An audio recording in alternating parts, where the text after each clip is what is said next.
Selamat pagi, saudaraku yang dikasihi dan diberkati oleh Tuhan Yesus.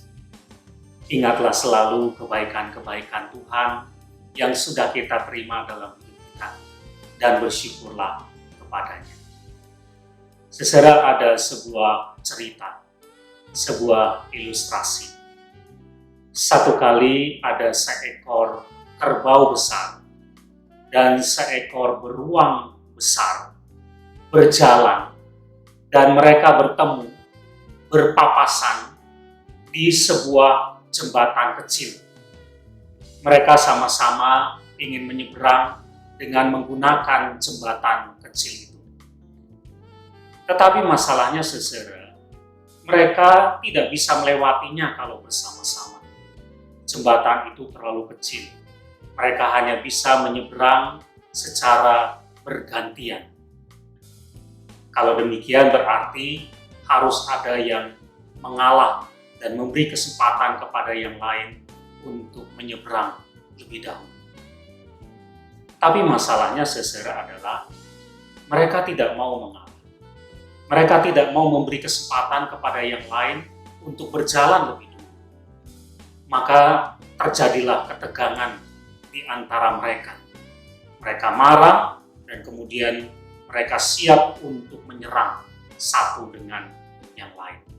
Maka majulah mereka berdua, mereka bertemu di tengah jembatan itu, dan ketika mereka berkelahi, maka jembatan itu runtuh dan mencelakai mereka. Saudara, kita bisa belajar sesuatu dari cerita ini. Ketika kita mengalami persoalan, ketika kita mengalami konflik dengan orang lain, mengalah itu seringkali dianggap kalah.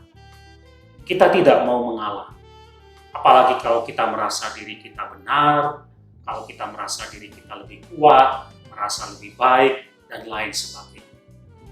Saudara, ketika kita tidak mau mengalah, maka yang akan terjadi adalah kehancuran, kebinasaan untuk semuanya. Saudara, firman Tuhan yang tertulis dalam 1 Timotius pasal 6 ayat yang ke-11 mengatakan demikian. Tetapi engkau, hai manusia Allah, jauhilah semuanya itu. Hendaklah engkau adil dalam ibadah, dalam kesetiaan, dalam kasih, kesabaran, dan kelembutan. Saudara, mengalah seringkali dianggap kalah. Padahal belum tentu demikian. Orang yang mengalah bukanlah orang yang kalah, tetapi justru dia adalah orang yang kuat.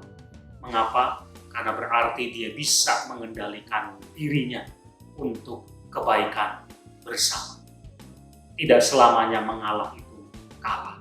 Tapi justru ketika kita mau mengalah, maka kebaikan-kebaikan itu bisa terjadi. Namun, kalau kita saling mengeraskan hati, yang terjadi adalah kehancuran kita bersama. Mengalah itu bukan kalah. Amin.